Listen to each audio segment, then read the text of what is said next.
Get access to exclusive videos and more, and support the channel on patreon.com/manlightfoot.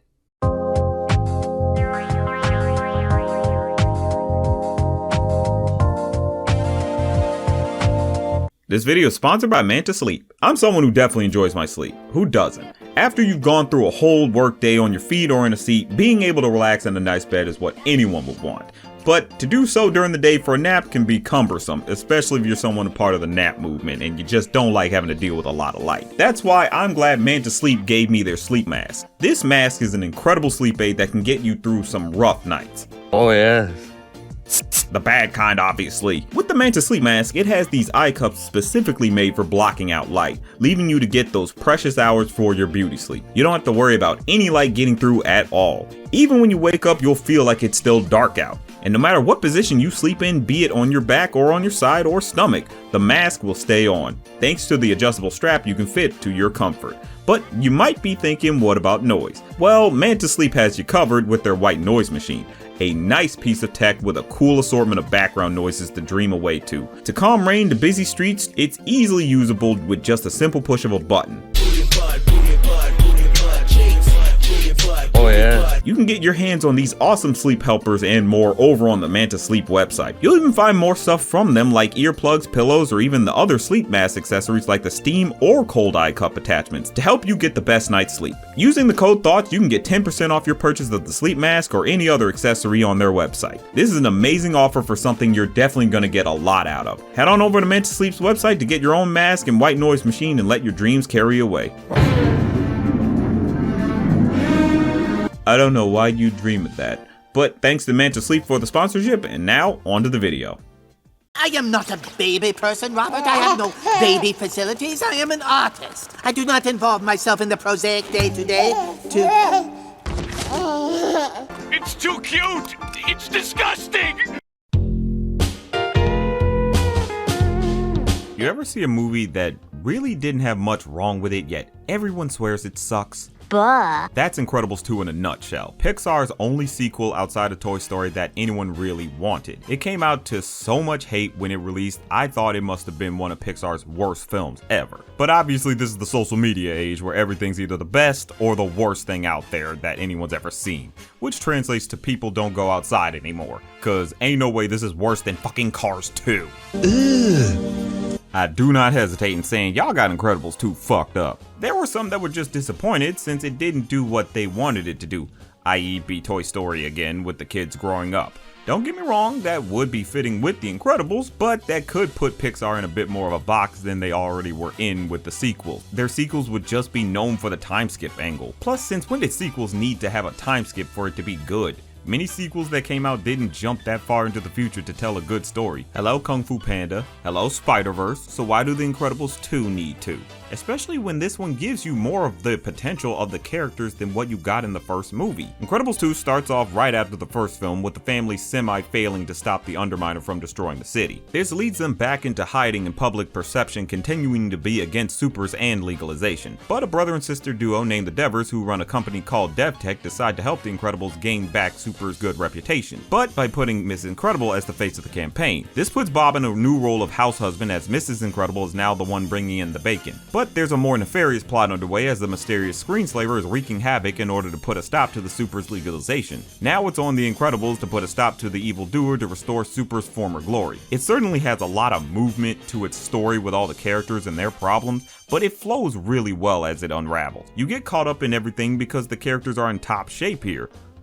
For the most part, but we'll get to them in a minute. The Incredibles as a family unit are so good in this. They're still fairly chaotic as usual, especially with Violet and her boy troubles, or Jack throwing hands with Nicki Minaj. It's nice to see the family get to be more open about their powers, especially since they're in a better setting to do so, even if they lose furniture in the end.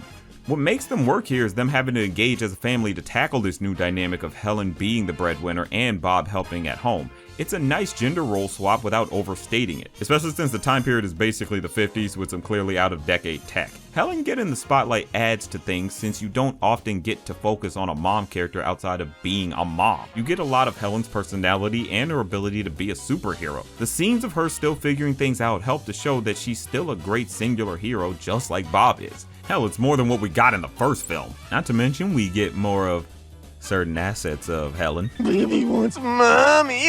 And ain't nothing wrong with that. You know what this was. Bob having to be the house manager gives him a nice challenge that he can't solve with just strength alone. You see him get frustrated, but he gets it together once he gets a rhythm going. He clearly is hurt that he's not the one making the bread, but he gets over it because his kids come before his pride. Plus, he finds he actually has a knack for house raising and gets it together. People get mad at Bob because of how he reacted to Dash's homework, which, come on y'all. He's literally getting pissed at the homework and not his son. Or even when he blows up at Violet and Dash. People think he's being an asshole, but it's cause he's overwhelmed and he's just venting. I'm taking in information, I'm processing. I'm doing the math, I'm fixing the boyfriend and keeping the baby from turning into a flaming monster. How do I do it? By rolling with the punches, baby. He's not really yelling at them, rather to them. You don't see him go after his kids saying they're the problem. He's just mad at his new role and trying to get used to it, and some help from his kids to show that they're a family, the burden that should be shared by everyone capable in the unit. The movie flipped the roles to make the point that Bob and Helen can work for their family no matter what role they're in, as long as they also trust their kids to help out too. Violet, Dash, and Jack Jack are great here, with both Violet and the baby's problems being Bob's to deal with. Violet's Tony troubles aren't too severe, but you get why she's frustrated. She finally gained some confidence for herself from the last movie, and now she has to start completely from scratch with the boy she likes, especially now that she can advocate for herself and show some frustration. What teenager wouldn't be a big ball of emotions dealing with that? Plus, we get some hilarious moments from her. Good evening, everyone.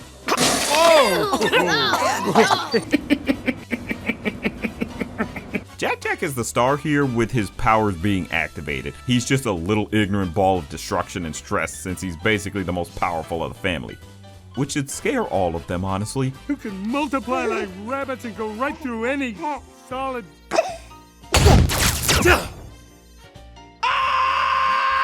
But Jack Jack mostly is played for laughs and cute moments, especially him and Edna. I just love these two together. Edna instantly connecting with the baby, but being so difficult with adults is just genius writing. I'll admit, I thought the family already knew about the powers, but it makes sense that they didn't see what happened to make Syndrome drop Jack Jack in the first film. Jack Jack's plotline is simple, but funny and adorable. Dash!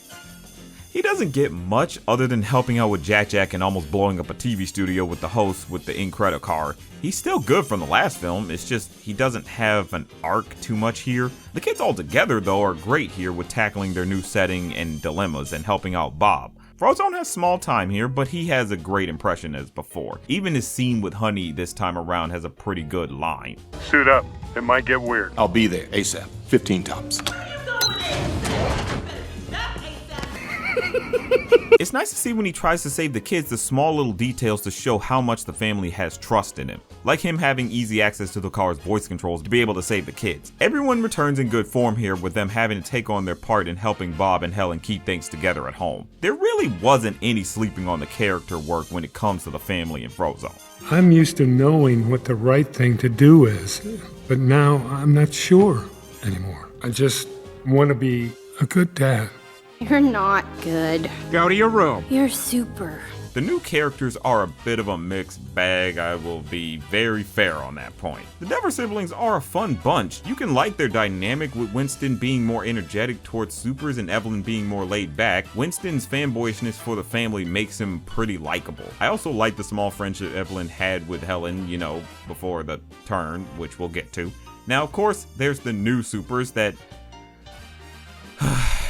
I expect nothing, and I'm still let down. Yeah, them niggas are the most jobber-ass jobbers that can ever be put in a fucking Pixar movie. They don't even look like they're from the same Pixar movie, honestly. They add a smidge of bloat to the film, which has a pretty good pacing anyway, but just a little too much time is given to basically villain fodder. It's funny they're not that important in the grand scheme of the plot, but you do remember they don't feel right in the movie. I don't clown anyone who clowns on these jobbers. If anything, they could have downsized most of these side characters to just one, like maybe focusing on Boyd and not any of these other guys, because really, they just feel like they just add too much. Now, of course, there's some contention with the main villain, Screenslaver. Spoilers for all two of you that haven't said anything about it. Screenslaver turns out to be Evelyn, a reveal that pissed off many. And I can say I was with that Minnie since it felt like her anger towards supers wasn't justified. So her motivations are around her dad believing in supers so much that it got him killed when his house got robbed. But if anything, she should be mad at her dad for making such a dumb decision. Especially with her dad making the mistake of not putting a phone in the panic room so he'd never run into the robbers in the first place. Also keeping the panic room in the bedroom, so, you know, it's just weird that a rich person wasn't thinking that far ahead, but whatever. On the rewatch, which I did over on Patreon, her motivations make sense because she would be thinking irrational after her dad died for something so dumb. She's more upset at the system for letting her dad down, but she's too stricken with grief to focus on the real problem. So she's lashing out at the easiest thing to blame, when the system/society is the real ones to blame here. It's what most of these turn the heroes against each other stories get wrong about what the real problem is. Hi, Civil War. Bring it on! The system blames superheroes for the actions of villains, even though cops can do a bunch of dangerous shit that endangers and even kills civilians all the time, yet nobody pushes to even cut their budgets. So how does it make sense for the supers to take the blame for the actions of a villain? Someone who already said they don't give a fuck. You can get Evelyn clearly let her grief get the better of her. Yes, Queen. While her brother knew it was the system that banned the supers' fault. They made things more dangerous and didn't offer an alternative for people after the supers were gone to help save anyone. It's fair to say the flashback probably needed some more time to it to indicate the dad was wasting time trying to make a call, but it still makes sense why Evelyn wants revenge. It's also fair to say Syndrome is a better and more memorable villain since he had more charisma. Oh, this is just too good. Not to mention, it's another case of the reveal villain at a time where people were getting tired of that trope. But Screenslaver/Evelyn works for this story and makes a decent enough impression, keeping the change from being too severe that it's another character. Plus, how can you hate Evelyn when she causes this to happen? Things get sillier and sillier, and then you die. I love you.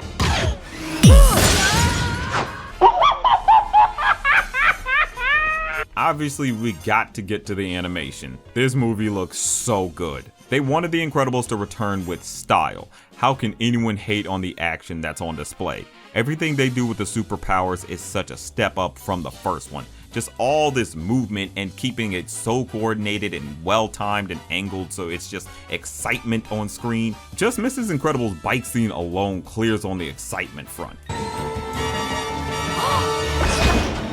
Make it dirty. Just as well as the score to go along with it. Michael Giacchino never disappoints when it comes to this super family. This movie didn't slouch on The Incredibles' return to the big screen, and I think that's what needs to be stated the most to those who try to hate on it.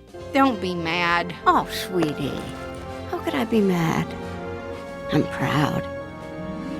Incredibles 2 does things just right no matter what some people were expecting. It challenges the characters in new ways without degrading the progress they made. It's very action-packed and has a lot of excitement to it. The villain could have used a bit more in the personality department, fair enough, but in no way does that hurt the film by that much. The worst that you could say about this movie is that it's okay. It doesn't fail to live up to expectations because it never promised to. It does what it wants to do and passes its own goals. It's easy to get mad at a film for not doing what you wanted it to do. To that I say, pick up a pen and make that story. Open a doc and write what you want. Fan fiction writers and fan comic artists figured it out. Why can't you? And fuck a AI as a solution. Post any of that shit near this channel and you getting banned. Hey, I didn't start this war, but it's on. But regardless of unrealistic expectations, Incredibles 2 gives you more of what the first didn't. More of the family in a unique situation that shows their bond. The side characters were a definite sacrifice for that, but I think they were necessary for an incredible sequel. Ready for your new favorite black sitcom? Hey is a new indie cartoon created by that guy y'all know I'm friends with on occasion, Toonrific Tariq. Full disclosure so the feds aren't after me. It follows a black couple in their 20s dealing with life as they take on an apartment together for the first time. Marcus and Nay are the cutest black couple. Their personalities are so fun, with Marcus being laid back but a caring graphic designer, and Nay being a more fun-going artist turned swim instructor. They have a true love that comes through even when they disagree on things. Cause at the end of the day, it's all about understanding each other to make it work. They're both young, taking on this new path in life with some crazy friends along the way. It focuses on black love without the overwritten Tyler Perry drama or having to turn the husband character into a man-child for the wife to take care of. Man, Tariq really did know how to sell this joint. It has the laughs, but it also has the heart, with it clearly taking inspiration from classic black sitcoms like Your Family Matters, You're My Wife and Kids, You're Burning Max, and so on. You'll definitely get classic black sitcom couple vibes like Issa and Lawrence. There's amazing talent backing up this project with voices like Foreign Man in a Foreign Land as Marcus, Peyton Rowe as Nay, Ellie Rods as Bree, and Barrett as Joe as Blue, and many more working cast and crew with writing, storyboarding, animation, as well as sound design, with me handling that department. Another full disclosure as well before I drop the Kickstarter, which thankfully is live now, so you can go show your support. It's a simple goal of $50,000 for this pilot, with a lot of talent behind it. There's a lot of love I've seen poured firsthand into this pilot that would mean something special to many others if they got to see it. So head on over to all of Hayes' pages over on YouTube, Blue Sky, and especially this Kickstarter to get your new favorite black sitcom made.